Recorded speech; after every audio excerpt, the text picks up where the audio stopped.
Today, let us see problems on section formula. ठीक है?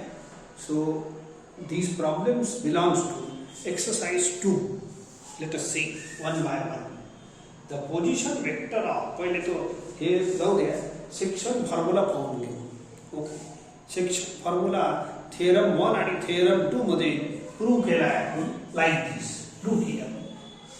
Section formula is in two forms, for internal division and for external division. Internal division म्हणजे या सेगमेंटला रिगिन समजून तुम्ही कुठून तरी कापून टाका. याले म्हणतात डिवाइड करणे, इंटरनली डिवाइड करणे.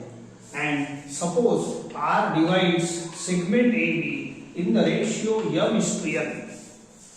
R divides segment AB in the ratio m:n. एवढी लेंथ m मानायची आणि एवढी लेंथ n माना. देन याचा पोझिशन वेक्टर a बार, याचा r बार, याचा b बार दर वेळेस सारखंच घेतो आपण. Okay, then r bar is equal to, हे आहे तुमचा formula, r bar is equal to mb bar plus na bar upon m plus n. असं फॉर्म्युला आहे. परत आहे आर जर असं रिबिन कापा, असं रिबिन कापतो ना तसं कापून टाकायचं. याला म्हणतात इंटरनली डिवाइड करणे, इंटरनली त्याचे तुकडे करणे, सेक्शन पाडणे.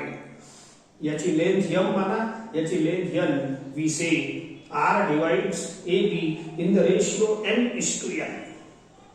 ओके, तर r bar is equal to mb bar plus na bar upon m plus n.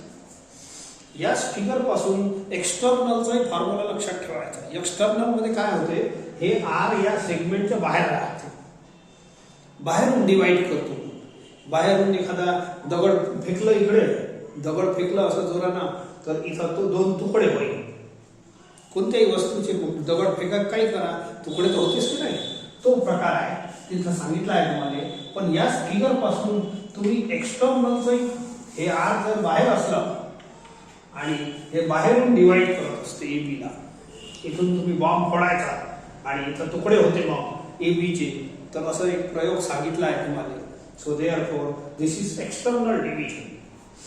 परंतु फिगर सध्या हेच राहू द्या, काऊन की ओरिजिनल ते आर जर बाहेर केलं तर आपला फॉर्म्युला जे लक्षात ठेवायची ट्रिक आहे ते जमत नाही. R bar is equal to mb bar minus na bar upon m minus n. इंटरनलच्या फॉर्म्युल्यामध्ये प्लस प्लस आहे, एक्सटर्नलच्या फॉर्म्युल्यामध्ये मायनस मायनस प्लस, एवढाच फरक आहे. नाव C, find the position vector of point R. हे काढायचं आहे. Find the position vector of point R which divides segment AB, in the ratio m:n. म्हणजे हे दिलं आहे, हे 1 हे 2. Find the position vector of R म्हणजे R बार काढायचा आहे. हा, which divides segment AB ला डिवाइड करतो in the ratio 1:2. हे रेशिओ आपल्याला दिला आहे, म्हणजे m आणि n च्या व्हॅल्यू दिल्या आहेत. वरती काय दिला आहे, position vector of point A एवढा आहे आणि B चा एवढा. दोन्ही प्रॉब्लेम करायचे आहेत तुम्हाला. दोन अलग अलग प्रॉब्लेम आहे. फर्स्ट मध्ये इंटरनली R डिवाइड करतो AB ला इंटरनल. दुसऱ्या प्रॉब्लेम मध्ये R AB ला इंटरनली डिवाइड करतो. दुसऱ्या प्रॉब्लेम मध्ये R डिवाइड AB एक्सटर्नली. फिगरचं काही घेणदेण नाही. फिगर फक्त आपण हे फॉर्म्युला असं क्रॉस सेक्शन करतो की नाही, ते लक्षात ठेवासाठी आहे. मी एक काम करतो. ओके, तर एक का लेट, कधी जर पोझिशन वेक्टरचा खूपदा आपल्याला काम पडत असते, तर या पहिल्या लाईन मध्ये कोण कोणाचा पोझिशन वेक्टर आहे ते लिहायचं. Be the position vectors of points A, B, R respectively. बस झालं. ओके, गिवन मध्ये काय आहे, हे बार आहे. Position vector of point A कोण आहे, A bar minus I plus 3J plus 6K. B bar position vector of point B हे आहे 2i plus j plus 4k आणि हे m is to n आहे. आपल्या या भाषेत ही जी भाषा आहे ना r divides ab in the ratio m is to n. इथं म्हणते r divides ab in the ratio 1 is to 2. Okay, पहिला problem r divides ab in the ratio m is to n internally. ठीक आहे, since आपण हे formula r divides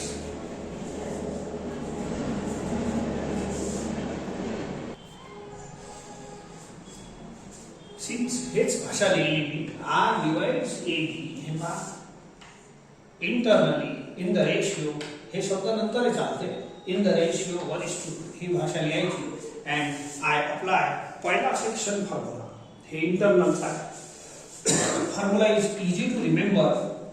या ट्रिकला तुम्ही लक्षात ठेवा r bar is equal to m b bar plus n a bar upon m plus n.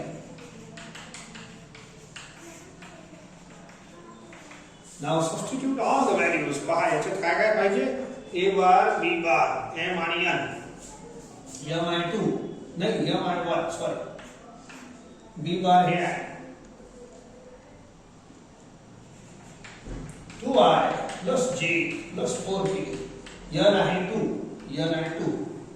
a बार हे काय minus i plus 3j plus 6k upon n plus n. ठीक आहे, सो आता फक्त हे छोटे छोटे ऍड करून घ्या, संपलं मग काम.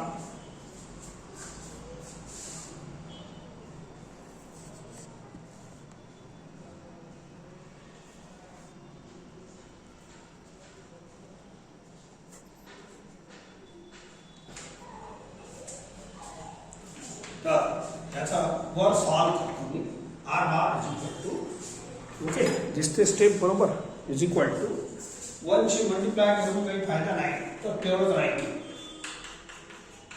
हे फक्त i j k वर छोटे छोटे बार लावायचे. ओके, प्रत्येक वेळेला मी एखाद्या वेळेला विसरून जातो. They are unit vectors. -2i 2 शी मल्टिप्लाय करा प्लस 6j नहीं हाँ plus 6j plus 12k upon 3 solve करा. 2i cancel 6j plus j 7j 4k plus 12k 16k upon 3. थोड़ा स्प्लिट करून घ्या, चांगलं दिसते. That's all. Hence this is r bar. ठीक है, this is position vector of point r when it divides internally. Same problem externally साठी आहे, given तेच आहे, प्रॉब्लेम तेच आहे, माहित आहे तुम्हाला. तर मग एक्सटर्नल साठी बिलकुल पूरा असंच रिवाइज करतो मी, फक्त जे चेंजेस आहे इथंच करतो. हे एक्सटर्नली लिहायचं. सेम प्रॉब्लेम आहे, r डिवाइड्स एक्सटर्नली. मग हे फॉर्म्युला झाला. ठीक आहे, मग फॉर्म्युला चेंज होते. ठीक आहे, मग कंटेंट तेच आहे. ए बार हे तेवढंच आहे, बी बार तेवढंच आहे, एम आणि एन तेवढेच आहे. ठीक आहे, फक्त मायनस लावा.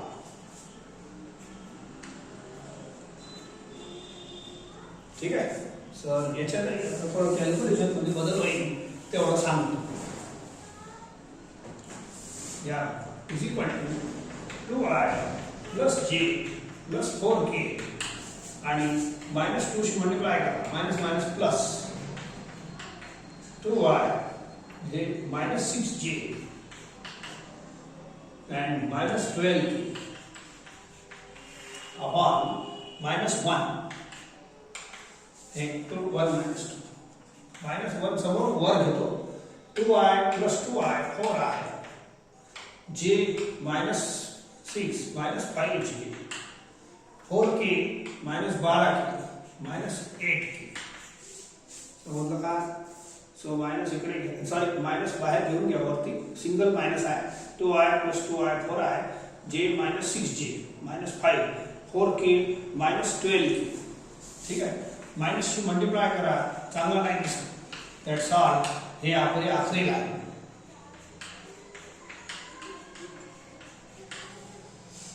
ठीक आहे. समजा याच प्रॉब्लेम मध्ये हे तर पोझिशन वेक्टर विचारलं होतं तेवढं आलं. याच प्रॉब्लेम मध्ये आर चे कोऑर्डिनेट विचारले तरी काढता येते. हेच उत्तर आहे. पहा, एक फॉर्म्युला गेला आहे आपला असं की point is x Y Z, then याचा position vector is X I plus Y जे प्लस झेड. एक पॉइंट असेल तर त्याचा पोझिशन वेक्टर हे आहे. मला सांगा, हे आर चा पोझिशन वेक्टर आहे हे वाला. तर पोझिशन वेक्टर हे असेल तर उलटा पॉइंट एवढं लिहिता येते. अरे जर एक्स वाय झेड पॉइंट असेल तर पोझिशन वेक्टर काय लिहिता येते? X into Y plus Y into Z plus Z into K. जर पोझिशन वेक्टर दिलं असेल तर कॅन बी राईट पॉइंट उलटा. तर पोझिशन वेक्टर इज गिवन. पहा, काम पडते आपल्याला म्हणून सांगतो आता. तर याचा पॉइंट एवढा होते. कोएफिशियंट ऑफ आय एक्स असतो, कोएफिशियंट ऑफ जे वाय कोऑर्डिनेट असतो, coefficient of K Z coordinate. समजा आर चे कोऑर्डिनेट काढायचं काम पडलं तर असं बघा, हे एक्स आय प्लस वाय जे प्लस झेड के असं पिक्चर आहे. So this is x coordinate, this is why coordinate and this is Z coordinate. जर आर चे कोऑर्डिनेट विचारले तरी काढता येते, पण त्यांनी एवढंच विचारलं आहे, पण काढता येते या फॉर्म्युल्याला. म्हणजे छोट्याशा गोष्टीसाठी कन्फ्युजन नाही पाहिजे.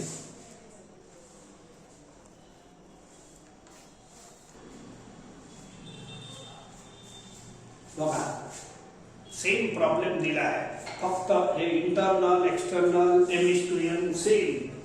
फक्त ए आणि बी च्या जागेवर यांनी पी आणि क्यू वापरले. ठीक आहे. ए आणि बी च्या जागेवर पी क्यू, काही हरकत नाही ना. इथं पी लिहायचं, इथं क्यू लिहायचं. देन हेच फॉर्म्युला कसं बनत? हे m is to n R bar is equal to m Q bar plus n P bar upon m plus n. बस एक्सटर्नल साठी तसंच मायनस लावायचं. तर हे प्रॉब्लेम होऊन जाईल. सेम आहे. आर आहे हे पी आणि Q.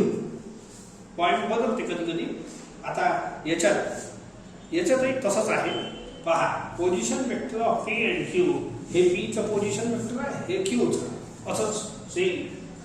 Find the position vector of R असं दिलं आहे. Find the position vector of R. R divides P Q in the ratio 3:2. हे रेशियो दिला आहे एम इज टू एन. तर R divides P Q in the ratio 3:2. हे पहा, हे वाला फॉर्म्युला इंटरनल साठी, हे वाला फॉर्म्युला एक्सटर्नल साठी. मग कधी कधी आपल्याला कन्फ्यूज करते तो. R divides P Q in the ratio. इथं तर स्पष्ट दोन प्रॉब्लेम अलग अलग दिले होते, दिले आहे. इंटरनलचं अलग वापरायचं, एक्सटर्नल साठी अलग. पण कधी कधी तो म्हणजे इंटरनल डिवाइड करते की एक्सटर्नल डिवाइड करते सांगत नाही. हे बघा, R divides P Q in the ratio 3:2. काहीच म्हटलं नाही इंटरनल डिवाइड होते की एक्सटर्नल. मग अशा वेळेला काय करायचं? Use internal formula. Assume that is a internal division. जर डिव्हिजन स्पष्ट नसल, इंटरनल आहे की एक्सटर्नल आहे, तर या फॉर्म्युल्यापैकी पहिला फॉर्म्युला वापरायचा, इंटरनल वाला formula.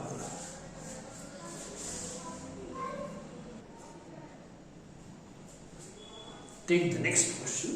Find the coordinates of midpoint R. हे समजा ए बी सेगमेंट आहे आणि आर मिड पॉइंट आहे. हे फॉर्म्युला त्या सिरीज मध्ये आहे. ए आणि बी चे कोऑर्डिनेट्स दिले आहेत. ठीक आहे. आर चे कोऑर्डिनेट काढायचे आहे. इथं आपल्याजवळ मिड पॉइंट फॉर्म्युला अशा पद्धतीचा आहे.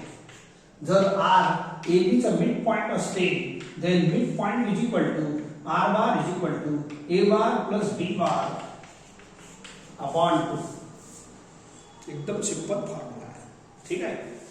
चला, आता ए आणि मी काय करतो, पहिले तर आपला हे जे फॉर्म्युले असतात ना, section formula, mid point formula, हे सर्व या पोझिशन वेक्टरच्या टर्म्स मध्ये वर्क करते. So therefore you take 3 position vectors. A चा ए बार घ्या, बी चा बी बार आणि r चा r be the position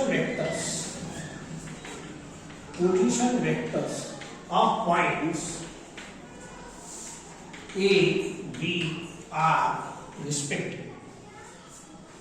आता फॉर्म्युला तर लावूच, परंतु जर पॉइंट दिलं असलं भले ए बार आणि बी बार ची गरज आहे. आता सांगितलं की point is x Y Z, then याचा position vector is X I plus Y जे प्लस झेड.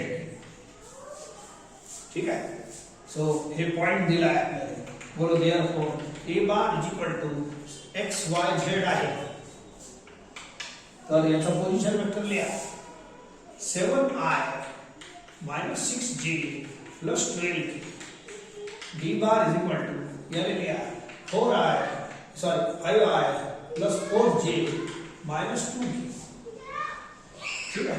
Therefore आता r is the midpoint. R is the midpoint of AB. त्यांनी म्हटलं आहे midpoint R कोणाचा आहे? Segment joining AB.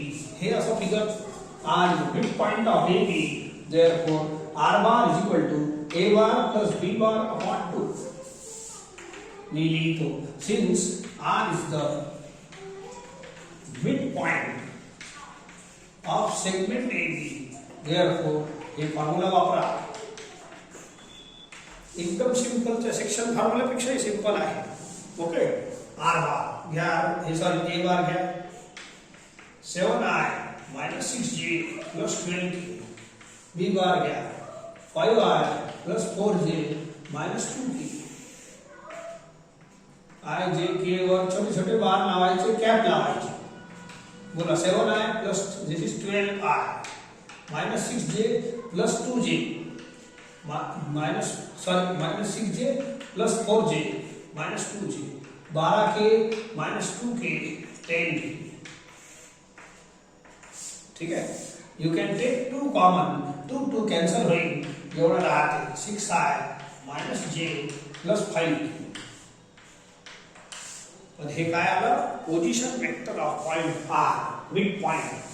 आपल्याला coordinates of point r काढायला म्हटलं. मागच्या वेळेस सांगितलं तुम्हाला पॉइंट असलं तर पोझिशन वेक्टर असं लिहितो, पॉइंट असलं तर पोझिशन वेक्टर लिहितो. एखाद्या वेळेला पोझिशन वेक्टर दिलं असलं हे पहा पोझिशन वेक्टर आहे, तर पोझिशन वेक्टर पासून पॉइंट लिहिता आला पाहिजे. Coefficient of i x coordinate, coefficient of j y coordinate, coefficient of k z coordinate. r हे बनन x, हे बनन y आणि हे बनन z. Okay. So x y z अशा पद्धतीने काढतो. हे पॉइंट दिलं असलं तर पोझिशन वेक्टर, पोझिशन वेक्टर दिलं असलं तर पॉइंट काढता येते, सहज आहे. हे x बनते, हे y बनते, हे z बनते.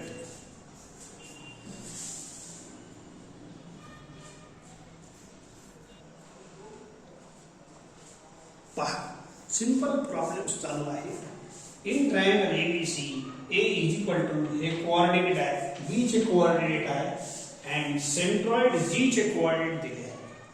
Find the coordinates of the third vertex C. समजा कोणताही ट्रायंगल काढलं तुम्ही आणि हे G सेंट्रॉइड घेतलं तर हे पोझिशन वेक्टर A बार, याचा B बार, याचा C बार आणि याचा G बार असं ते घ्याल. देन आपल्या जवळ सेंट्रॉइडचा सिंपल फॉर्म्युला आहे G bar is equal to A bar plus B bar plus C bar upon 3. Mid पॉइंटचा भाऊ आहे, मोठा भाऊ. G bar is equal to A bar plus B bar plus C bar upon 3. ठीक आहे. एकदम simple question आहे. So we can, याच्यात 4 कंटेंट आहे, A bar B bar C bar D बार. 4 पैकी 3 दिले आहे, A B दिले आहे, G दिला आहे, फक्त C काढायचा. काढू. यूज दिस फॉर्म्युला. ओके. फॉर्म्युला नंतर वापरू. पहिले आपल्याला या फॉर्म्युल्यासाठी पोझिशन वेक्टरची गरज आहे, तर ते पहिल्या लाईन मध्ये लिहत जा.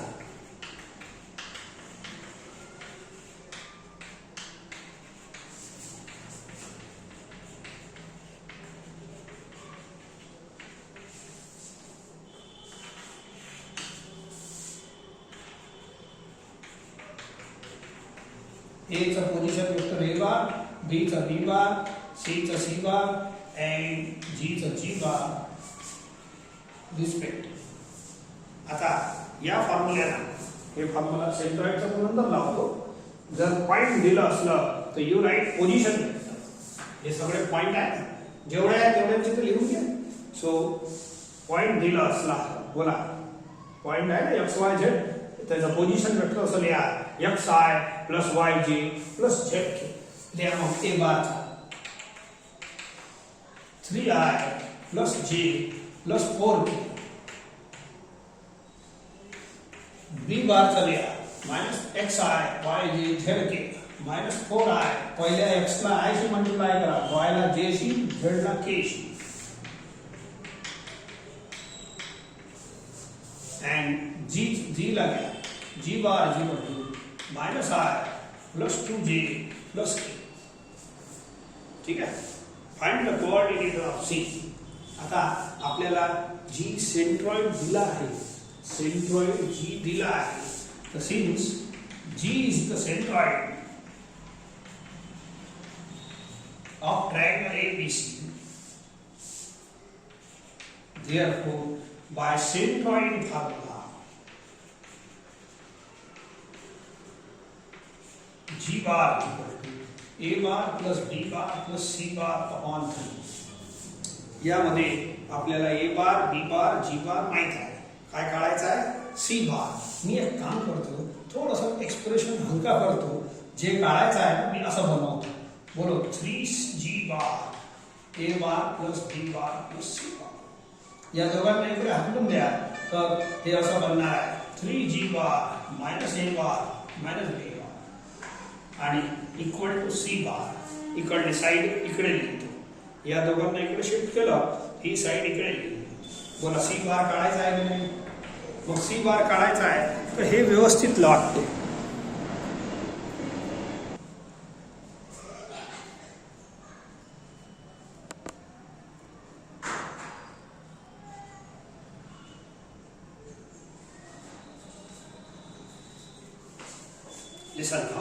मी सोडवला आहे, थोडंसं बंद झालं होतं. सो जी बारचे व्हॅल्यू, सो इथून शिकवलं ना, 3 इकडे पाठवायचं, बी बार सी बार इकडे पाठवायचं. सॉरी A बार B बार 3 पाठवा पहिले, एवढं येईल. मग C काढायचा आहे, C एका बाजूला राहू द्या, A बार इकडे पाठवा, B बार इकडे पाठवा. एवढं झाल्यावर मग हे सांगितलंच होतं पहिले मी, जी बारची व्हॅल्यू पुट करा, A बार ची व्हॅल्यू पुट करा A च्या जागेवर आणि B च्या जागेवर B बार ची व्हॅल्यू पुट करा. नाव फक्त सिम्प्लिफाय करायचं आहे, बाकी सिम्प्लिफिकेशन बाकी आहे.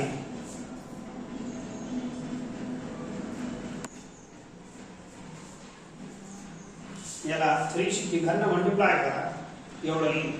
याला मायनस शी तिघांना मल्टिप्लाय करा आणि याला मायनस शी परत मल्टिप्लाय, एवढं येतं. नाव -3 -3i -6i -6i plus 4i -2. ठीक है. -j -5j -6j -6j plus 6j cancel केला आहे. ठीक है. 3k plus 3k 6k minus 4k 2k एवढा आला. ठीक है. तर पॉइंट दिलं असलं तर आपण पोझिशन वेक्टर दर वेळेला लिहितो xi plus yj plus zk. मग पोझिशन वेक्टर दिलं असलं, आता पोझिशन वेक्टरची पाळी आली तर याचे x y z कोऑर्डिनेट बनतात. म्हणजेच काय, coefficient of i x coordinate बनते, coefficient of j y coordinate बनते, coefficient of k z coordinate. ठीक आहे. ही स्टेप झाल्यानंतर एवढी स्टेप आहे आणि मग ही स्टेप आहे. दॅट्स ऑल, खतम झालं. एकदम इजी सेंट्रॉइड फॉर्म्युल्यावर आहे. हे सिमिलर सेंट्रॉइड फॉर्म्युल्यावर हे प्रॉब्लेम करायचा आहे. ए चे कोऑर्डिनेट बी चे सी चे दिले आहे 2 3 1 1 2 3 3 1 2. Find the coordinates of the centroid of triangle ABC. तर जी ला सेंट्रॉइड म्हणायचं आणि हेच फॉर्म्युला लावायचा आहे. G bar is equal to A bar plus B bar plus C bar upon 3.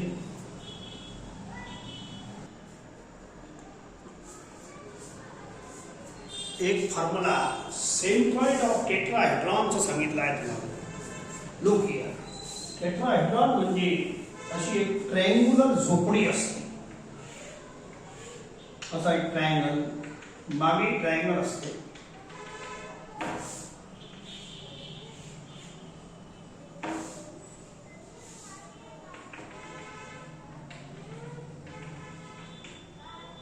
याचं नाव यांनी OABC दिलं आहे. OABC. ठीक आहे. So now G is the centroid of triangle ABC.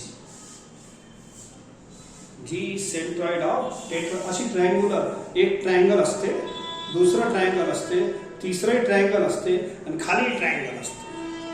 तर एक प्रिझम सारखं चित्र आहे परंतु वेगळं आहे. All are 4 triangles are formed. This solid is called tetrahedron.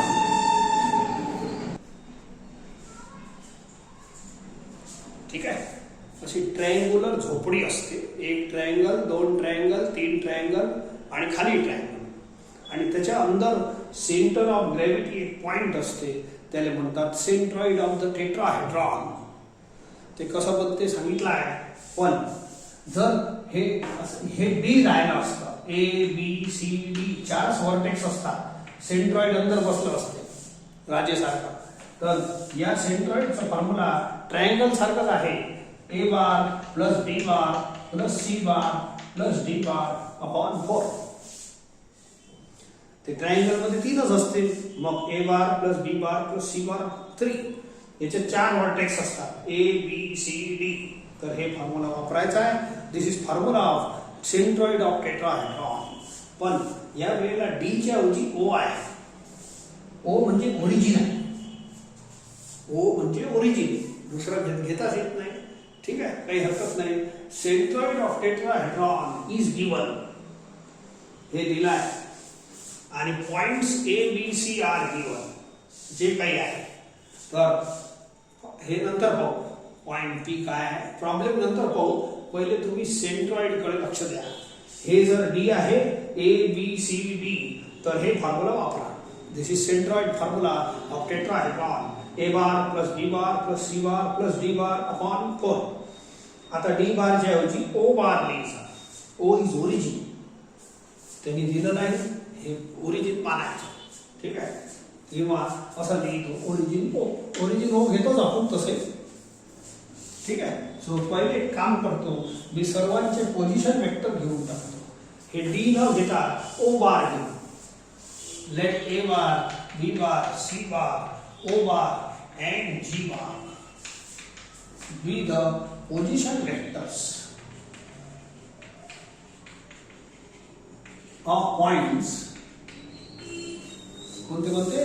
हे A चा, हे वाला B चा, हे वाला C चा, हे वाला ओरिजिन and हे सेंट्रॉइड G. G लिहायचा आहे. So respect.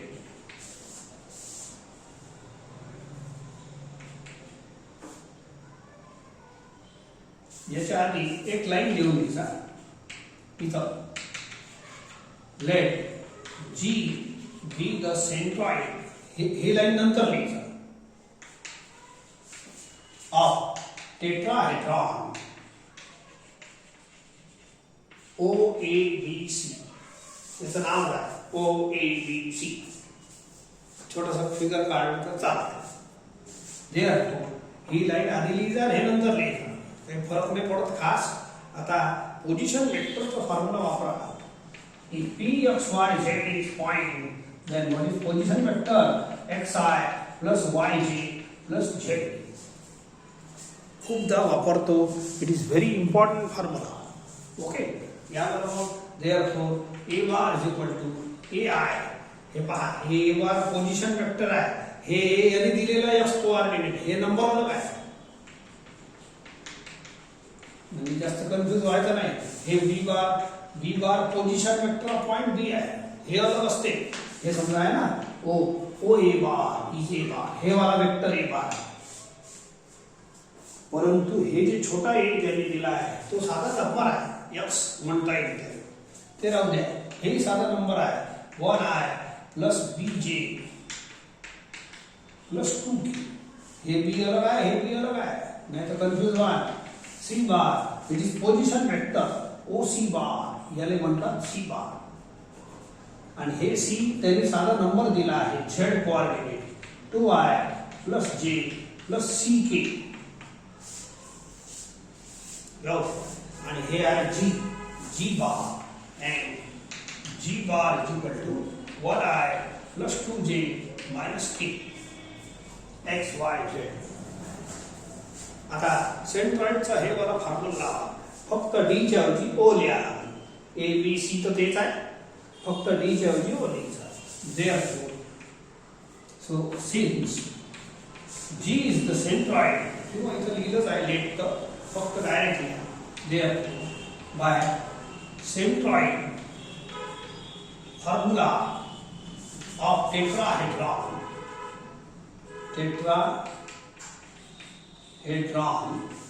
बोला g bar equal to a bar plus b bar plus c bar plus d bar च्या ऐवजी o बार अपॉन 4. हे फॉर्म्युला मी साइडला लिहिला आहे, त्याच्याऐवजी o is as good as 0 बार. मी दर वेळेला बोलत असतो 0 कोणाशी ऍड केलं, हे 0 वेक्टर आहे. काऊन की हे 0 बार म्हणजे काय, हे ओरिजिन आहे 0 0 0. तर 0i plus 0j plus 0k म्हणजे 0च राहणार आहे. आपण बार लावून त्याचा मान वाढवतो, पण आहे तो बिचारा 0च. 0 प्लस एनिथिंग दॅट थिंग. एक काम करा, सगळं ठीक आहे, आता सगळं पुट करायचं. बोला जी बार किती आहे, हे i plus 2j minus k. A bar करा ai plus 2j plus 3k. B bar करा हे बघा i plus bj plus 2k.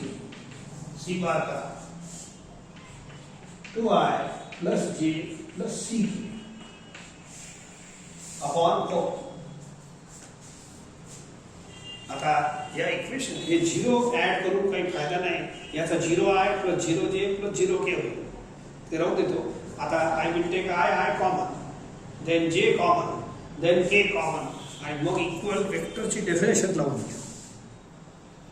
ठीक आहे, तर वर लिहितो. आता एवढं झालंय, आता फक्त कॅल्क्युलेशनच आहे, काही खास नाही. सो हे झाल्यावर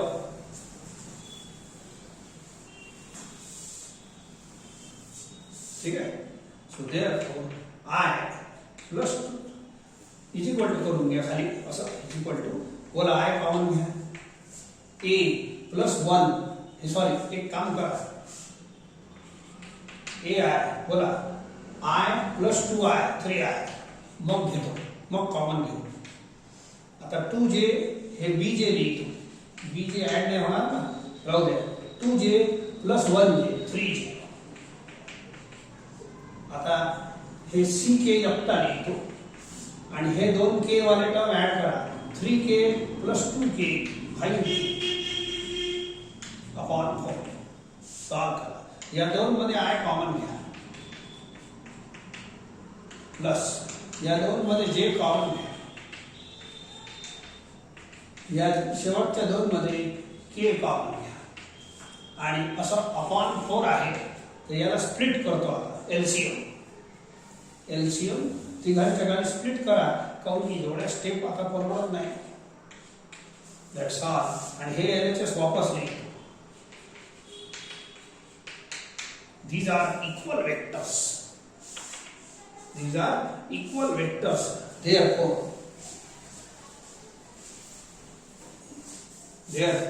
equate their components. Coefficient of i equal vectors आहे, म्हणून coefficient of i is equal to coefficient of i. This is equal to 1. Coefficient of j is equal to coefficient of j. तू इकडे लिहितो, हे पहिले लिहितो. ठीक है. Coefficient of k is equal to coefficient of k. Equal vector ची अशीच definition आहे. इक्वेट आपापला इक्वेट करा. i शी इक्वेट होईल, j शी इक्वेट होईल, k शी होईल. असं शिकवलं आहे. Okay, so a plus 3 is equal to 4 cross करा, hence a is equal to -1. b plus 3 is equal to 8, therefore b is equal to 5. c plus 5 is equal to -4, -5 तिकडे जाईल, c is equal to -9. हे इकडे जाईल, sorry हे 1 होते, 4 minus 3 हे तिकडे जाईल, 8 minus हे -5 -9. therefore आता पहा a b c निघाले. नाउ फाइंड p चे, therefore p a b c, p चे p एक पॉइंट आहे, कोणता तरी पॉइंट आहे, आणि मग याचे कोऑर्डिनेट टाकून असं लिहू शकतो. a b c निघाल्यावर काय फिकर आहे, याच प्रॉब्लेमला असंही विचारता येते, find small a b c. ठीक आहे, आता आले a b c. आता तो आणखीन एक प्रश्न विचारते आपल्याला, एवढं झाल्यावर हे मोडतो. फाइंड द डिस्टन्स ऑफ, हे कुठंतरी point p a b c आहे असं समजा, आणि या ओरिजिन पासून डिस्टन्स विचारते तो याचा. हे काही करू नका, सो हे फिगर आपल्या कामाचं आहे. सो लिसन, आता p चे कोऑर्डिनेट मिळाले आणि ओरिजिन आहे आपल्याला. Find distance, find the distance of p from origin. Origin चे कोऑर्डिनेट 0 0 0 आहे, p चे मिळाले 1 5 -9. Find the distance of p from origin, म्हणजे एवढं डिस्टन्स काढायचं. I will apply distance formula. Let this be x1 y1 z1, let this be x2 y2 z2. Apply distance formula. कोणत्याही दोन point मध्ये distance काढायचं असतील तर distance formula is the best. Therefore, by distance formula, OP is equal to, एकदा आपण formula लिहून घेऊ. Okay, what is the formula? Under root of x2 minus x1 square plus y2 minus y1 square plus z2 minus z1 square. Put करायचं लिहिलंच आहे figure मध्ये, घ्या x2 1 minus 0 square, subtract x coordinate त्याचा square, subtract y coordinate 5 minus 0 square square, subtract z coordinate -9 -0. Solve करा, हे होईल 1 चा square, हे 5 चा स्क्वेअर, हे -9 चा स्क्वेअर. सॉल्व करा, 1 + 25 + 81. Okay, 82 + 25 √107 units.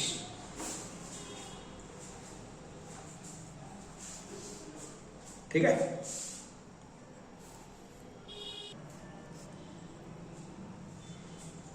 एक प्रॉब्लेम तुम्ही करता, डायरेक्ट सेंट्रॉइडचा फॉर्म्युला वापरायचा. Find the centroid of a tetrahedron whose vertices are. त्याने व्हर्टायसेसचे नाव बदलले आहे, तर तुम्ही एबीसीडीज घ्या तुमच्या प्रॅक्टिससाठी. ए चांगला राहील, 5 - 7 0. डायरेक्ट सेंट्रॉइडचा फॉर्म्युला वापरून हे प्रॉब्लेम सॉल्व होते. C,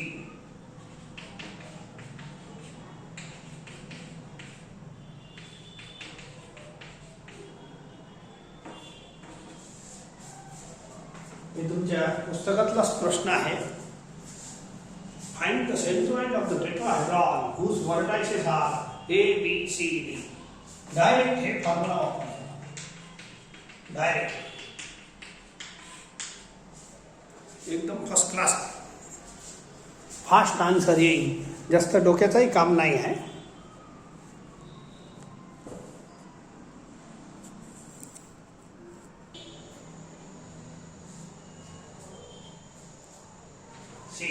next question, if the points A B C दिले आहेत आपल्याला, याच्यात पी आणि क्यू अननोन आहे, मग are collinear, A B C are collinear अशा आहे. ठीक आहे. Then find the ratio in which C divides A B. Find the ratio in which C divides AB. Find the values of P and Q also. मी एक काम करतो, तात्पुरता figure आपल्या हिशोबाने बनवतो.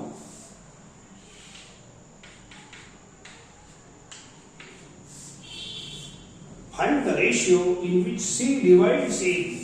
असं suppose this ratio is m:n. माहित नाही ना. Find the ratio in which C divides AB. हे बघा, एक गोष्ट आणखीन आहे का, जर C इंटरनली डिवाइड करत असेल तरी ए बी सी कोलिनियरच राहील. इंटरसेक्शन फॉर्म्युला कोणताही लावा, हे बघा असं शिकवलं आहे. इंटरनल डिवाइड करत असेल तर आर डिवाइड्स ए बी असं शिकवलं आहे. तर बोला ए आर बी कोलिनियर आहे. आणि एक्सटर्नल डिवाइड करत असेल आर इथंच लिहिलं होतं तरी A B R are collinear. म्हणजे इंटरनल डिवाइड करो की एक्सटर्नल डिवाइड करो, हे जे 3 पॉइंट्स आहे हे कोलिनियर असतात. तर आपल्या प्रॉब्लेम मध्ये कोलिनियरचा शब्दाचा अर्थ हे आहे. These 3 points are collinear.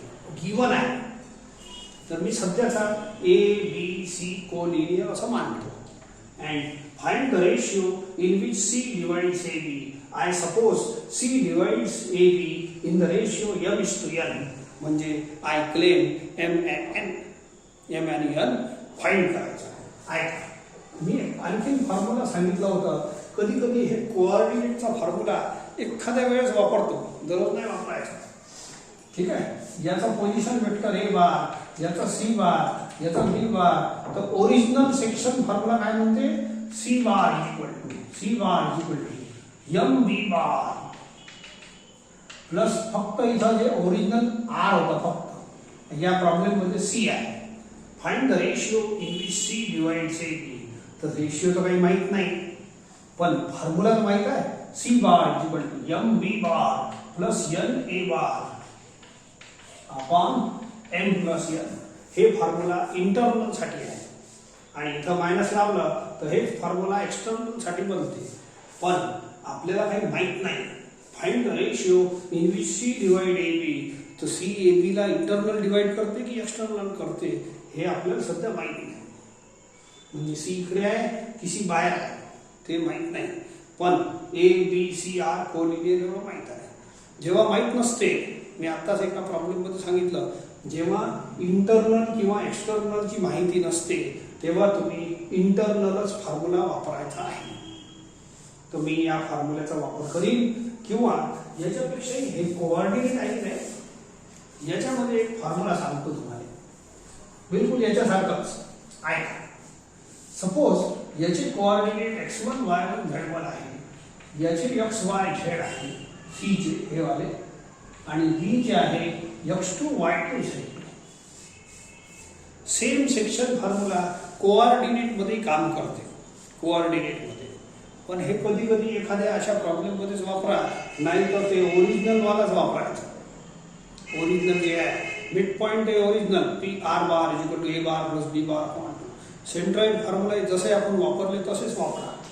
पण इथं हे रेशिओ काढासाठी हे सोयीस्कर नाही. बोला x equal to m x2 plus x equal to m x2 plus n x1 upon n plus n. हे याचे कोऑर्डिनेट आहे, याचे x2 y2, याचे c चे x y. y is equal to y my2 plus ny1 my2 plus ny1. हे तसं तुमचं 10वीतही x y झाला आहे. या वेळेला फक्त z आला विचारा. z is equal to mz2 plus nz1 nz1 upon m plus n. एक लक्षात ठेवायचा, x च्या फॉर्म्युल्यामध्ये फक्त xच राहते. It is relation of x coordinate only. y च्या फॉर्म्युल्यात y चे कोऑर्डिनेट मध्ये रिलेशन आहे. आणि z च्या फॉर्म्युल्यामध्ये पहा z1 z2 z एकच आहे. मी एक काम तसंच करतो. आणि suppose a is equal to a किती घेतलं फिगर मध्ये पहा. याला a आहे आपला 30p. हे राहू द्या, फिगर एवढंच काढा. दिस याला मी x1 y1 z1 घेतो आणि इट इज 3 0 p. b चे कोऑर्डिनेट x2 y2 z2 घेतो. It is -1 q3.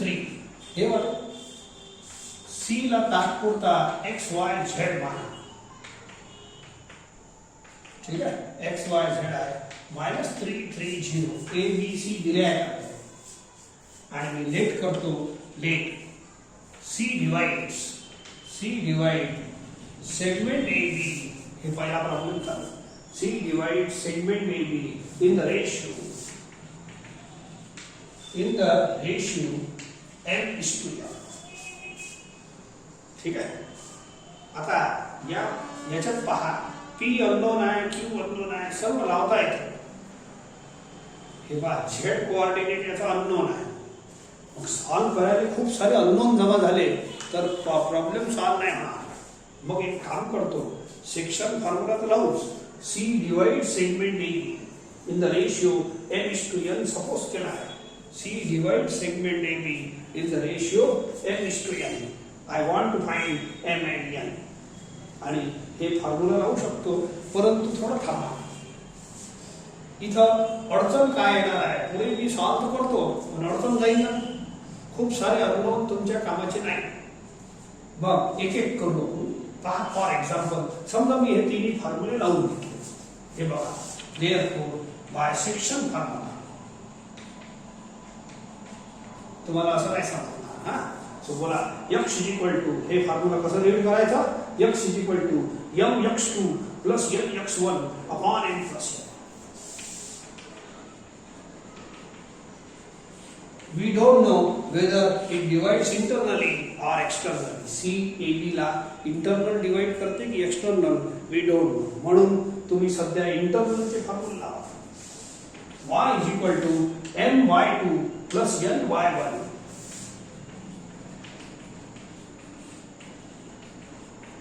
तीसरा, z is equal to mz2 plus nz1 upon m.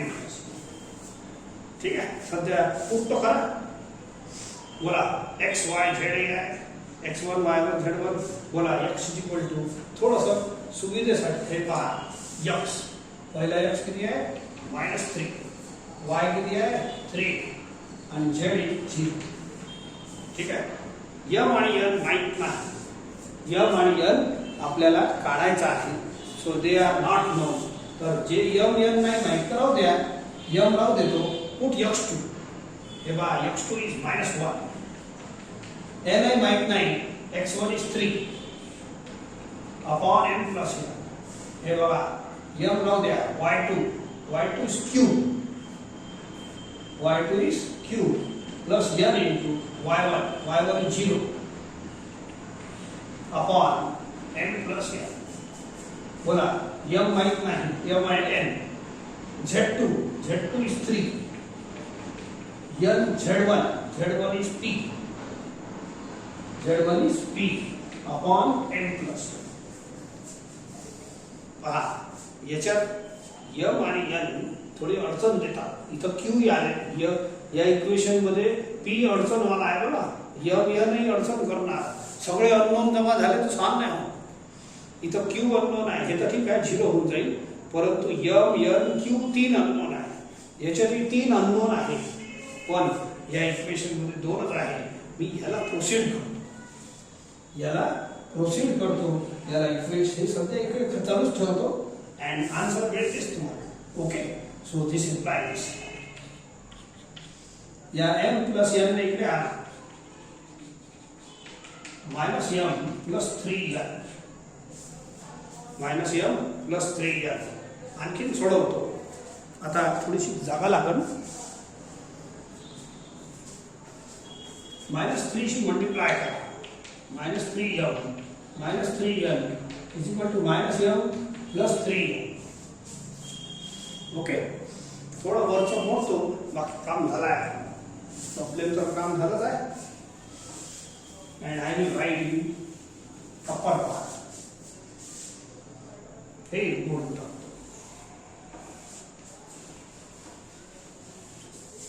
ठीक आहे. सो एम एम एका साईडला आला, याला आणा इकडे. दिस इम्प्लाइज -3m प्लस m आणि n ला इकडे पाठवा 3n प्लस 3m. ठीक आहे. अरे एम एम एका साईडला, n n एका साईडला. So it is -2m is equal to 6n. m by n, n इकडे क्रॉस करा आणि -2 इकडे क्रॉस करा. So therefore m by n is equal to -3 by 1. बोला m by n म्हणजेच तर m:n होते. तर रेशिओ मिळाला. I got the ratio. It is negative -3 by 1. m:n किती मिळाला? -3 by 1. रेशिओ काय आहे? रेशिओ कोणाचा आहे? It is of distances. AC ची लेंथ आहे m आणि CB ची लेंथ आहे n. बोला रेशिओ जेव्हा घेऊ तेव्हा इट इज डिस्टन्स. हे डिस्टन्स आणि हे डिस्टन्स. हे डिस्टन्स m आहे, हे डिस्टन्स n आहे. दोन्ही डिस्टन्सेस पॉझिटिव्ह लागतात. I got negative answer. मग काय मिळाला सांगतो तुम्हाला. रेशिओ मिळाला. दिस is m:n. I got correct answer. But ratio must be positive because it is ratio of distances. तर हे पॉझिटिव्ह पाहिजे. निगेटिव्ह का मिळाला मी सांगतो तुम्हाला. आता हे जे फॉर्म्युला वापरलं अंदाजन वापरलेला आहे. हे जे फॉर्म्युला वापरलं हे मला आपण अंदाजन वापरला आहे. समजले का? तर या फॉर्म्युल्यामध्ये चूक काय झाली बघ. हे अंदाजन इंटरनल डिवाइड करते की एक्सटर्नल करते आपल्याला माहित नव्हतं. पण आता माहित जेव्हा नसते तेव्हा सुरुवात अशीच करायची. ठीक आहे. मग हे चुकीचा आन्सर आहे माझा वास्तव. Because it is ratio of distances. हे डिस्टन्स m, हे डिस्टन्स n. पॉझिटिव्ह आन्सर मिळाला पाहिजे. हे पॉझिटिव्ह. आता दोन इंटरफेरन्स सांगतो मग कारण सांगतो. जर पॉझिटिव्ह आन्सर आला असता तर इट इज करेक्ट आन्सर आणि C divides AB. I will speak. C divides AB in the ratio 3:1. Internally. Count की इंटरनलचा फॉर्म्युला वापरला आहे. आता मायनस आला तर मायनसचा रेफरन्स असा आहे की हे C divides AB एक्सटर्नली. जर प्लस आन्सर आला असतं तर मी बोललो असतो C divides AB इंटरनली. आणि आता मायनस आल्यामुळे C divides AB एक्सटर्नली बोलायचं. परंतु रेशिओ 3:1 राहील. रेशिओ काय राहील? 3:1. म्हटलं का? तर हे निगेटिव्हचा रेफरन्स असा असते. Therefore since this ratio is negative, therefore C divides AB externally लिहायचं in the ratio 3:1. समजले का? C divides AB externally in the ratio 3:1. Ratio is always positive. काऊन की हे डिस्टन्स असते. म्हटलं का? तो प्लस आला असता तर मी इथे इंटरनल लिहिलं असतं. मायनस आल्यामुळे एक्सटर्नल. रेशिओ पॉझिटिव्ह लिहा. रेशिओ -3:1 नाही लिहायचं. Minus indicates only sign of external. Minus indicates sign of external. Sir हे काय झालं असं आम्हाला काही समजलं नाही. काय बडबडतात बोला. जेव्हा माहीत नसते तेव्हा कोणतं फॉर्म्युला लावलं? इंटरनलचं. इंटरनलचं लावलं तर आन्सर तर करेक्ट आला पाहिजे. आन्सर करेक्ट का हे रॉंग आहे का समजलं मला? की मला समजलं मायनस मध्ये. Because ratio should be positive. डिस्टन्सेसचा रेशिओ आहे तर पॉझिटिव्ह लागत नाही. पॉझिटिव्ह आला असतं तर मी बोललो असतो C divides AB internally. C divides AB internally. हे जुनं आहे तर तो करेक्ट होता. आता हे रॉंग आला पण रॉंग मुळे एकदम रॉंग नाही आहे. आपलं काम झालं. बोला C divides AB या मायनस साईनला एक्सटर्नल शब्द बोलायचं. का बोलायचं हे थोडंसं मोडून टाकतो. याचं काम नाही आहे. याचा दोघांचं काम नाही. समजले का? सो देअरफॉर फक्त या फॉर्म्युल्याने वापरा. आन्सर राईट आहे. आता हे आन्सर मायनस आला याचं रिझन सांगतो. तुम्ही माहीत नसताना फॉर्म्युला कशाचा लावला इंटरनलचा. जर आता तुम्हाला कळलं एक्सटर्नल आहे हे फॉर्म्युला लावला असतं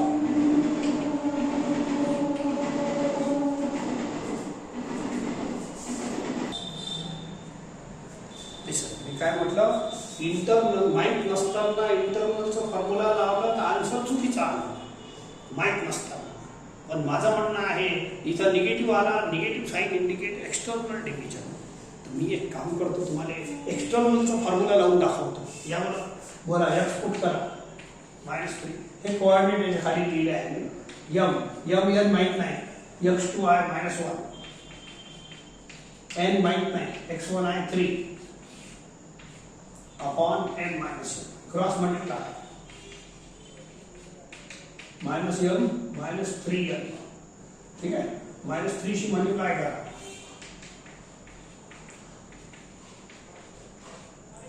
ठीक आहे सो एक काम करा हे -m इकडे पाठवा 3n तिकडे पाठवा. ठीक आहे आणखी सोडवतो. हे होते -2m आणि हे होते -6m 6n minus cancel m by n n इकडे आणा 2 इकडे पाठवा माइनस कॅन्सल. बोला रेशियो आला 3:1. हे आन्सर करेक्ट आहे because it is ratio of distances. हे करेक्ट आहे. मग हे करेक्ट आहे तर हे कोणत्या फॉर्म्युल्याने करेक्ट आलं एक्सटर्नलच्या फॉर्म्युल्याने. म्हणून हे एक्सटर्नल डिवाइड करते. इंटरनलचं फॉर्म्युला चुकलं होतं माझं काहून की निगेटिव्ह आन्सर आला. इंटरनलचं लावून आन्सर चुकीचा आला. रेशिओ तेवढंच आहे पाहून घ्या तिथेही 3:1 येते. हे इंटरनलचं फॉर्म्युला लावलं तरी 3:1 एक्सटर्नलचं लावलं तरी 3:1 फक्त मायनस आणि प्लसचा फरक आहे. इथं तुम्हाला रिझन क्लिअर होईल. करेक्ट फॉर्म्युला लावलं तर करेक्ट आन्सर येईल रॉंग फॉर्म्युला लावलं तर रॉंग. हे करेक्ट फॉर्म्युला आहे तर करेक्ट आन्सर.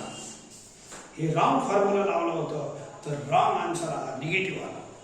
परंतु तुम्हाला डबल करायची गरज नाही. रेशिओ पॉझिटिव्ह पाहिजे लक्षात ठेवा. त्या या फॉर्म्युल्याला पॉझिटिव्ह आला म्हणून करेक्ट आहे. रेशिओ सेम आहे 3:1 आपलं काही बिघडलं नाही. मी इथं आन्सरही लिहिला आहे तर आपण हे डबल करायचं नाही. हे करायचं नाही.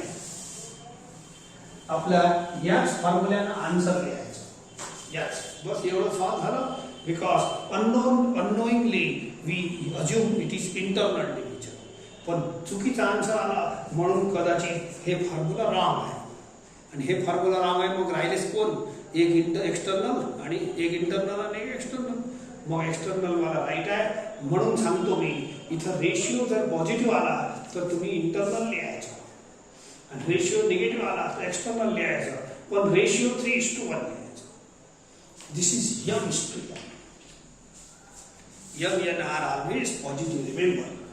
परंतु इथं सुरुवातीला तर नोन नव्हतं माहीत नव्हतं की हे इंटरनल डिव्हिजन आहे की एक्सटर्नल. आता माहीत झाल्यावर आता चुका कराल का नाही. आता y आणि z साठी तुम्ही एक्सटर्नलचा फॉर्म्युला लावायचा because it is clear that c divide cb external. तर आता y आणि z कोऑर्डिनेट साठी परत आपण एक्सटर्नल. आता हे फेअर वर्क आहे. हे सर्व जे लिहिलं होतं रफ वर्क. ठीक आहे. आता अगेन बायसेक्शन फॉर्म्युला. आता कोणते लावू एक्सटर्नल फॉर एक्सटर्नल डिव्हिजन. हे नाही लिहिलं तरी चालतं. बोला my2 -ny1. हे दोन नाही करायचे होते फक्त हे जे फेअर आहे एवढंच लिहा. हे तीन पार्ट केले होते ना y आणि z लावलं होतं ते नका लावू. हे घ्या. आता z इकडे बोला nz2 -nz1 अपॉन n. बोला आता m आणि n हे वापरायचं. Don't use m -3 n 1 n 3 because m n are always positive. 3 बोला y2 फिगर पहा y2 is q n is 1 y1 is 0. बोला m minus n y दिला आहे आपल्याला हे y आहे मला 3 z आहे 0 m परत 3, z2 3, n1 z1 p upon n minus 1 solve करा, हे होते 2 ला इकडे पाठवा 6, ठीक आहे. So 3q minus 0, therefore q is equal to half. नाही, q is equal to 2. 3 इकडे जाईल, हे 2 आहे, 2 into 0 is 0, so 9 minus p, therefore p is equal to 9. Find p and q, हे दुसरा प्रश्न होता, तर हे सॉल्व.